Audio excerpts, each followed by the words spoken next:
What a ridiculous idea to have asked Holmes for something to do. Where on earth am I going to find what he wants? Perhaps that kind Lucy will be able to help me. You're in a rush, my pretty? Come, I'll have you done so quickly you'll only have time to pay. No, it would be better not to insist.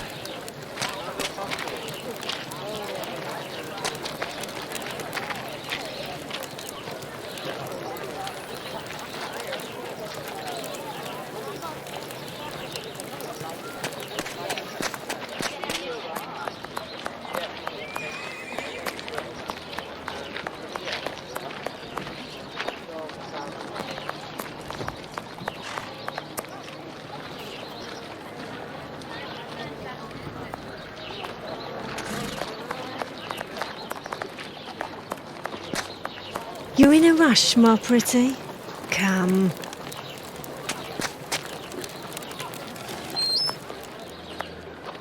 Good evening, Lucy.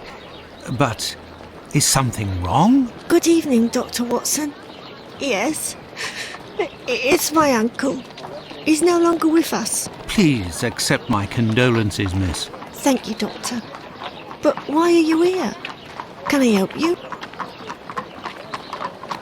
My request may sound rather strange, but do you know if there is a butcher's or slaughterhouse in the area where pigs are killed? Yes, Fletcher's the man. He was a regular client, owner of a little butcher's shop not far. But Miss Bella didn't want him to come, as long as he didn't treat his awful sickness. Can you point to his shop on my map? Certainly. Do you know anything about the 2 latest murders? Oh, goodness me, no. All the girls in the neighbourhood are terrified. Who will be next? That's what everyone is asking.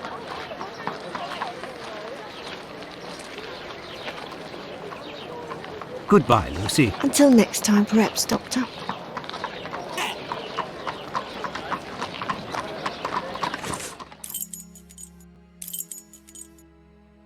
Ah, there's Fletcher's butcher shop.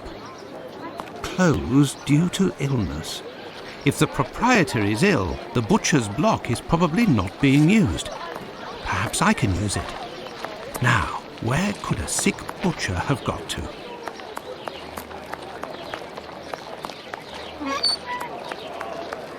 Yes, if Fletcher is ill, he should be here.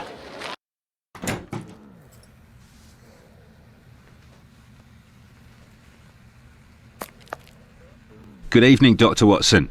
Good evening, Dr. Gibbons. I have come to see you because I was wondering if, by any chance, you happen to have a patient by the name of Fletcher, a butcher who would have relinquished his shop due to illness. An illness caught during nocturnal encounters, if you catch my drift. Fletcher is one of the regulars at the clinic. Mercury treatment against syphilis. A night with Venus, a lifetime with Mercury. He left London a fortnight ago for the fresh country air. Why is he of interest to you? Oh, no reason. I'm more interested in using his shop, only for an hour or so. Would he have left his keys with family in the area? He has none left, but he must have left Hardiman, the cat's meat seller, to oversee his shop. They're in business. They're good friends. Do you know where he can be found? No, but wander around the neighbourhood and listen for his beeps. He often passes in front of the clinic. Besides...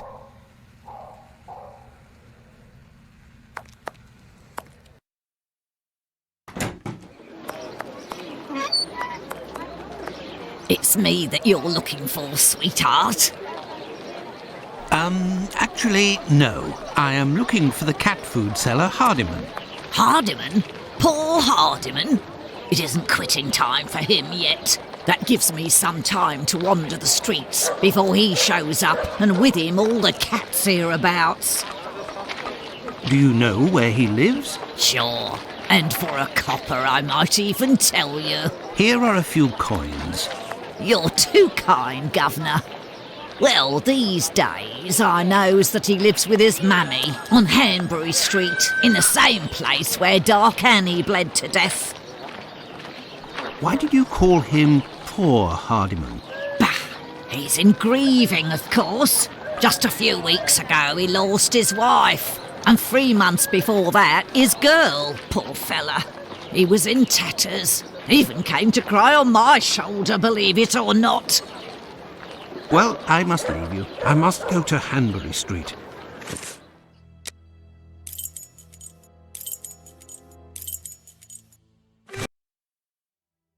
This is the building in which poor Annie Chapman was killed. Beep beep. Beep beep. Hello, are you Mr. Hardiman? That's me. I am Dr. Watson. I have come to see you about Fletcher's shop. I would like to use it for an hour or two, if you have the keys and your rates are reasonable. Do you want to operate on someone in the butcher's? Not at all. One of my friends needs it to prepare pig's heads. Well, why not? Fletcher certainly wouldn't mind, but there's a problem. A problem? How so? This morning, the neighbour above broke his key in the door. The old boy must have already had a drink. So? Well, I tried my best to unjam it with Fletcher's spare key, which is pretty thin, and bam, that one broke too. Hard luck. But if you have the end of the broken key, perhaps it can be fixed. It must still be upstairs. I didn't pick it up. Fletcher has a key too, so I didn't think it was a problem. Fancy, if I just had another key with a simpler blade, I could copy it. I'm great at odd jobs. Fine, I will try to find all of that.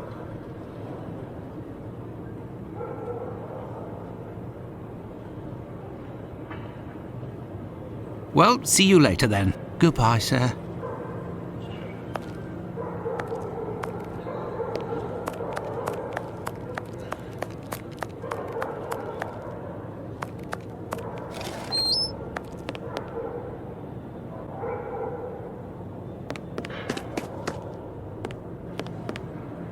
Oh, no. But what a... Ah, how dreadful. Kebabs, the same as Hardiman's. So he prepares his meat here. My word, these are innards. This bag contains butcher's equipment.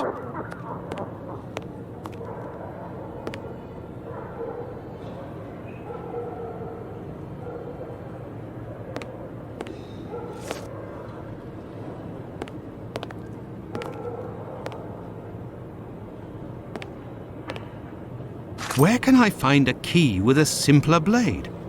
On a worthless door, perhaps.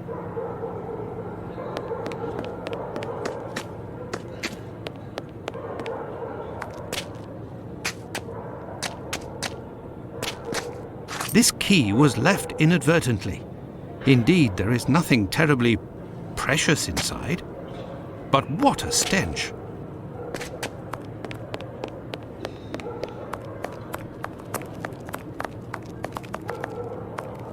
Have you found everything I need to remake the key?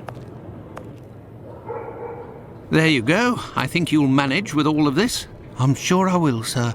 It won't take me long. Say, I think there's some of your business upstairs. Oh, you're right. I ain't had the time to sort it out. Sometimes I'm in such a hurry to prepare my meat that I forget to clean up.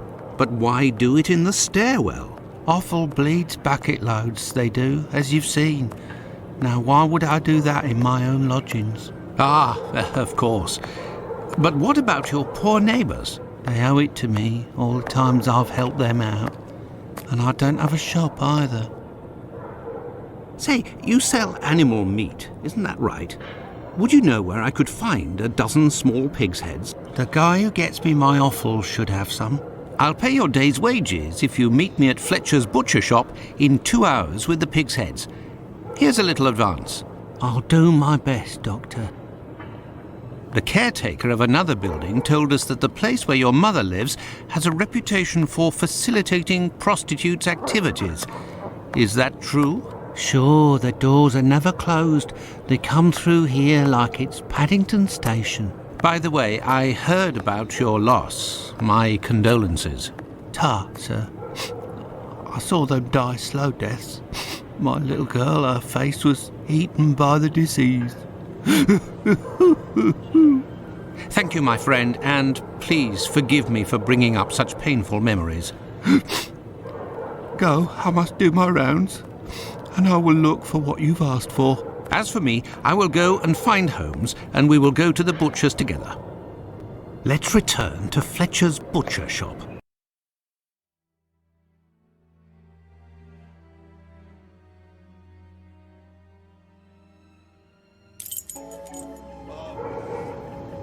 Your heads are on the block inside.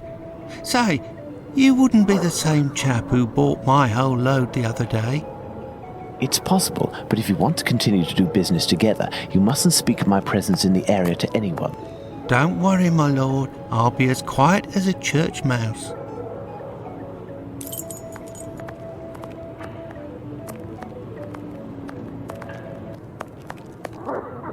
What are we doing, Holmes? Holmes, will you explain the reason and rhyme behind this masquerade? Elementary. We shall conduct an experiment that will allow us to answer a simple question. Does the type of weapon used by the killer correspond to a specific profession? And here are our sow's heads. Congratulations, Watson.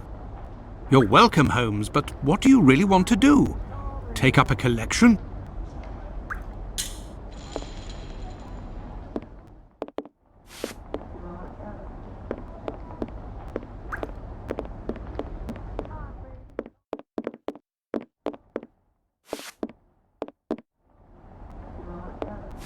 There is nothing further to find in this room, Watson. However, I need some knives. Our only hope is behind this door. This wheel is broken and prevents the door from sliding. This wheel is broken and prevents the door from...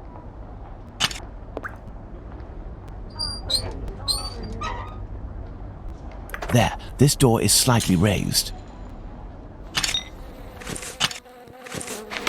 Elementary. While I prepare our experiment, could you find me 2 knives? A small one, somewhat larger than a pocket knife, with a large, sharp blade. We'll need it to separate the bones and to cut through the thick skins. Then find me a long knife that's at least 13 inches long, no shorter, that's sharp and has a thick blade. Fine, Holmes, but I'd like to tell you about Hardiman. Do you know that he prepares his kebabs himself, and... That he owns butcher's tools and uses offal? That's obvious, Watson. Pray, take my magnifying glass and my rule and get started, Watson. Find me these 2 knives.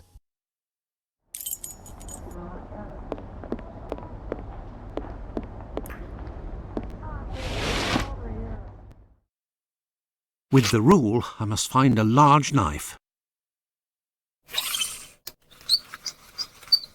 Size, 13 inches.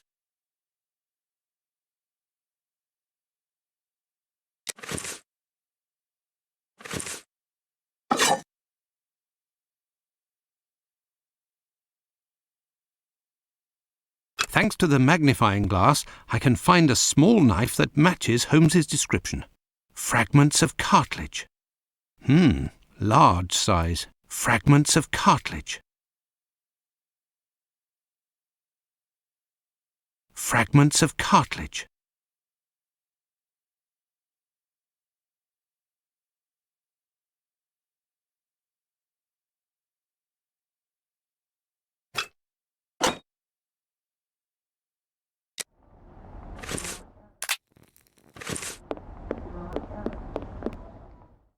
Here are the knives you asked for. Be careful, they're awfully sharp.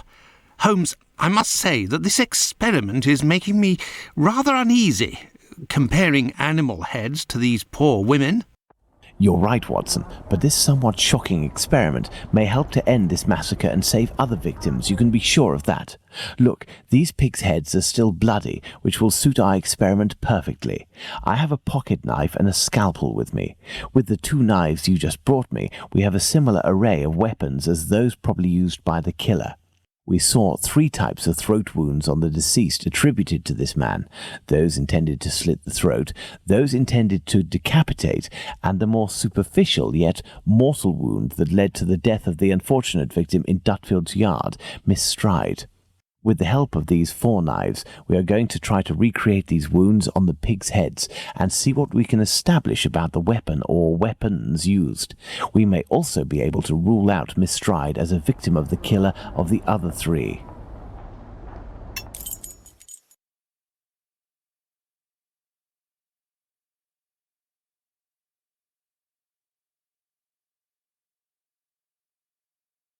Let's try to use these weapons on this head to obtain a large deep wound to the throat, like those that were noted on 3 of the 4 victims.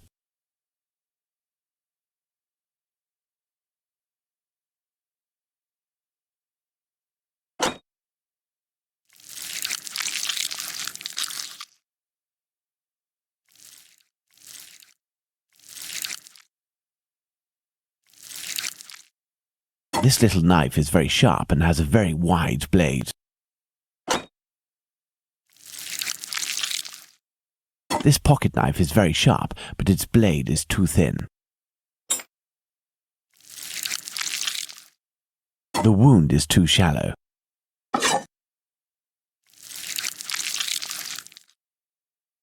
Look, Watson, this knife easily penetrates the flesh.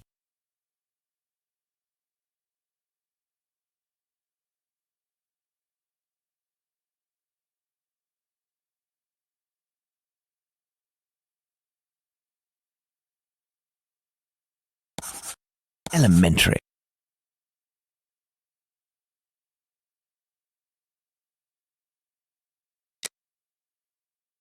Let's try to decapitate our victim with these tools, knowing that the killer didn't quite manage to do it. Charming.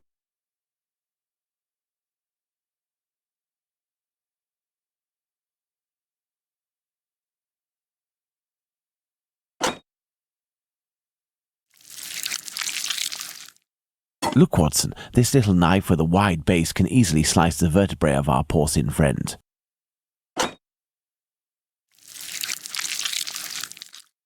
The blade of this pocket knife is too thin to reach the vertebrae. With a scalpel, the wound is too shallow. This knife with a long blade easily slices the flesh, but cannot dislocate the vertebrae.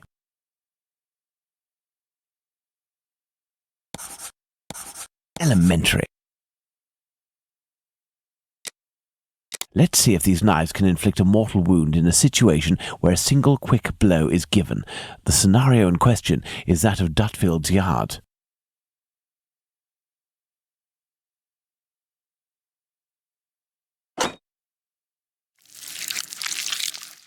Look, Watson, the blade sinks easily into the flesh. In using the cutting edge of this pocket knife's blade, I can scrape the skin. This particularly sharp blade can make a deep gash with one quick slice.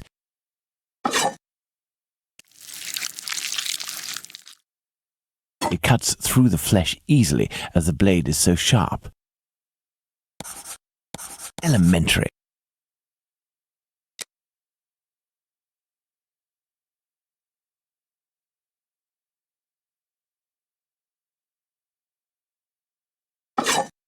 That's it, Watson, the big knife.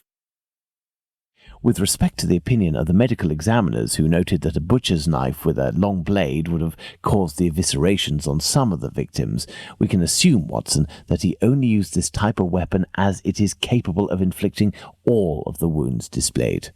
Furthermore, the Dutfield's Yard murder remains attributable, for the moment, to the Whitechapel killer, if we are able to explain why the murderer used his knife in a different manner. Why not go there now? We will try to reenact the killer's actions that night. Our first objective will be to clarify one way or another the statements of Constable Smith as well as this Hungarian by the name of Schwartz. We must also try to find out more about the International Working Men's Educational Club, underneath which the murder took place, perhaps at the Wasp's Nest. Yes, let's go to Dutfield's Yard or wherever, but quickly. I am in urgent need of fresh air. Let's go to the Wasp's Nest.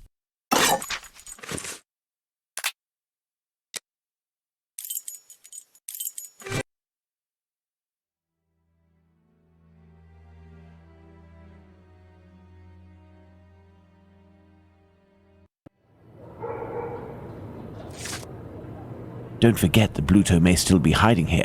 I will try to find out more inside. You, Watson, must intercept the policeman on his rounds. Given the hour and a bit of luck, it will be Smith. Try to get some information from him. Understood, Holmes.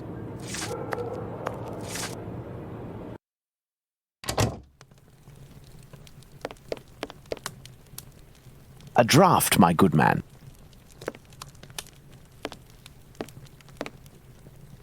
Here, sir. Tell me, was it not a mere stone's throw away from here that the Whitechapel killer struck last week?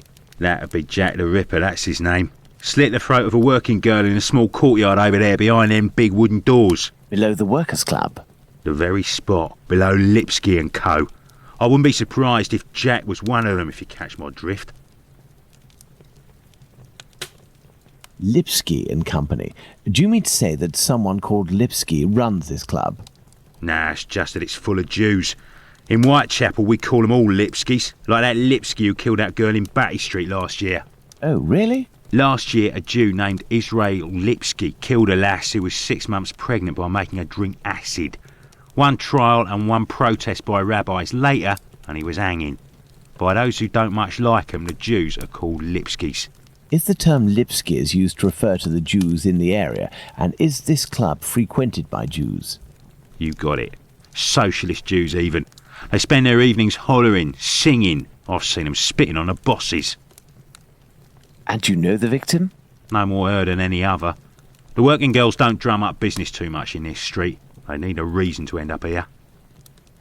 Very well. Goodbye. Cheers.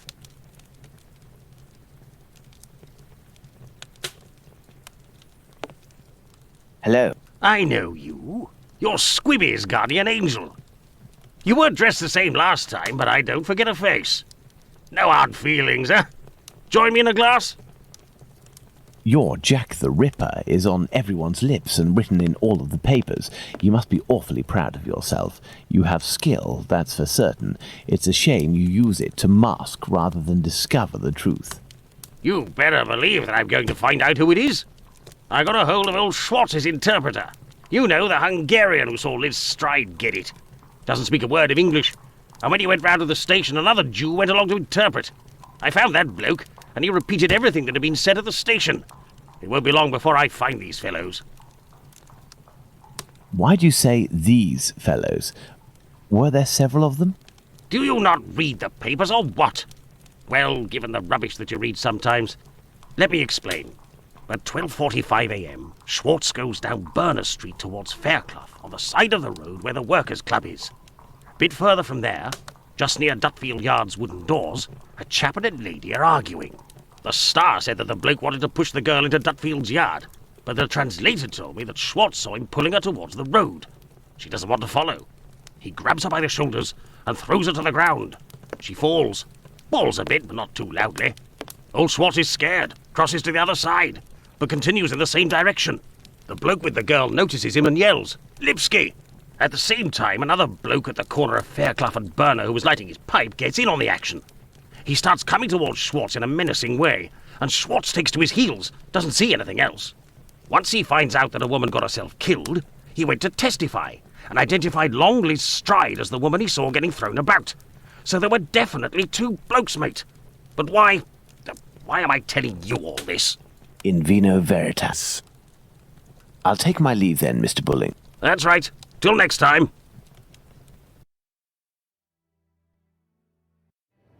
First and foremost, I must find P.C. Smith. Good evening, Constable. Good evening, sir. I am Dr. Watson. Would you happen to be P.C. Smith, the man who patrols this beat? That's me. And you work with the famous Sherlock Holmes, don't you? What can I do for you? I believe you were on duty the night when the murder took place here. You would certainly be able to confirm a few details, such as the time of death that the medical examiner gave. It's just that I wasn't there when the body was discovered. I don't think I can help you. But I was told that you had seen the victim that very night. Indeed. But it was before the murder. I saw her, not far from here. She was talking to a man. It was around 12:30 or 12:35 a.m. What did this man look like? I only saw him from behind, really. He was wearing a short black outfit, a small felt hat like a cap in a dark colour, and a white collar. He seemed to be a respectable type. He was carrying a packet in his hand wrapped in newspaper, about 18 inches long and about 6 inches wide. His outfit reminds me of someone that I know. Was he a large man, on the older side? I don't think so, no. Even though I only saw him from behind, I would say that he was barely 30 years old, or even less. Say 28, or even less. 26 years old, and 5 foot 8 inches tall at the very most. He had a small dark brown moustache and an olive complexion, I would say, but once again, I only caught a brief glimpse of his face in three-quarter profile.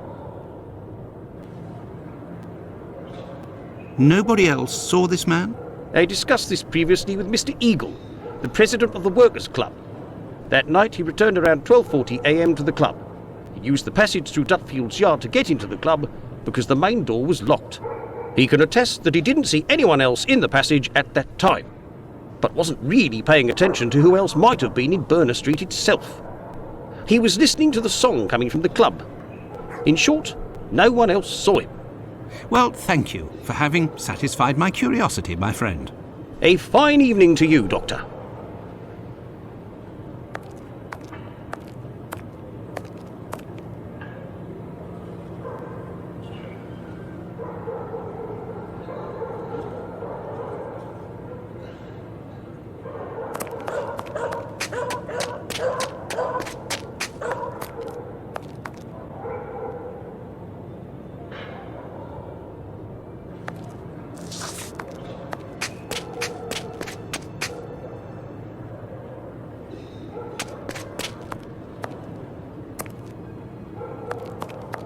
Dutfield's yard. Your interrogation of P.C. Smith has proven to be very shrewd and of great interest. Thanks to the information I've managed to gather and that you were able to read in my notes in Baker Street, Watson, we can recreate what happened that fateful night at this location, Dutfield's Yards to be precise, the site of Liz Stryde's murder.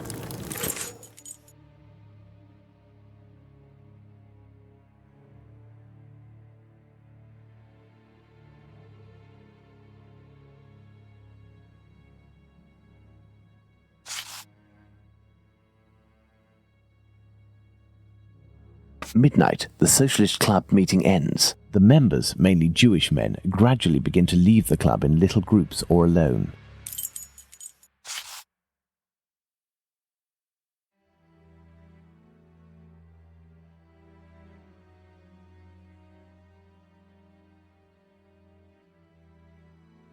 At 12:20 a.m., the American leaves the Socialists Club for some fresh air. The street is deserted.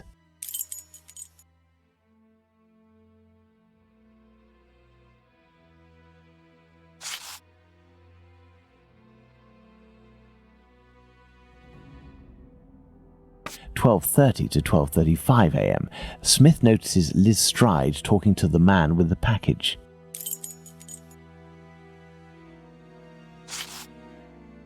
At 12:40 a.m., Eagle, the president of the club, enters the Workers' Club via the passageway through Dutfield's yard.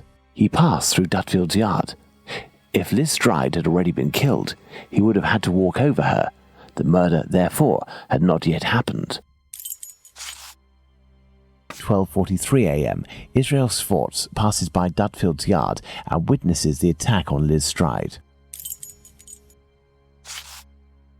12:44 a.m., Swartz crosses to the other side of the road. The attacker sees him and yells, "Lipsky." The attacker must have shouted to his accomplice at the end of the road, "Lipsky," indicating at Swartz using his head in an attempt to scare off this undesirable. 12:45 a.m., Swartz runs away, followed for a short distance by this man. 1 a.m., Mr. Diemschutz wants to enter with his cart, but the pony refuses. We know that the murder took place between 12:45 and 1 a.m.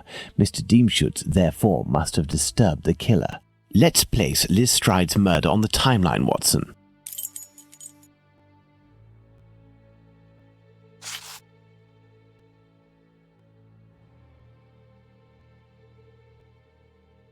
12:45 to 1 a.m., the murder of Liz Stryde. It took place in this very spot, as the traces of blood were very confined.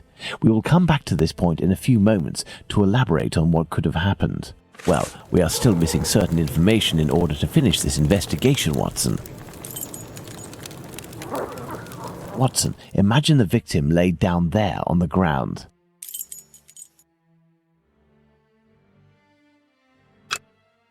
The throat, there is but one clean cut, slightly slanted downwards.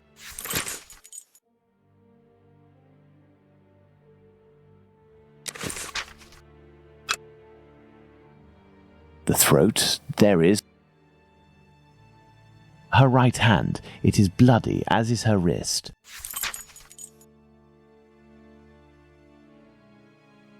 Her left hand, it is closed around a bag of pastils. Her left hand, it is closed around a bag of pastils. Her knees and dress, they are clean. The ground is muddy.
We have two possibilities. The first is that Liz Stryde's killer and the attacker, seen by Schwartz, were one and the same man.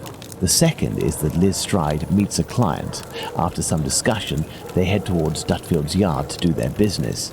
As soon as they arrive, the attacker appears while his accomplice keeps watch. Schwartz's arrival dissuades the two men from lingering. They leave the area and leave Liz Stryde in a tense state, but glad to have kept her client. He will be her murderer.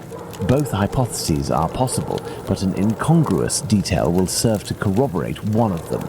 An incongruous detail that we were able to establish regarding the Hanbury Street murder. Which one would that be, Watson? Look at the victim carefully, Watson, and tell me the link between the murder of Liz Stryde and those of Nichols and Chapman.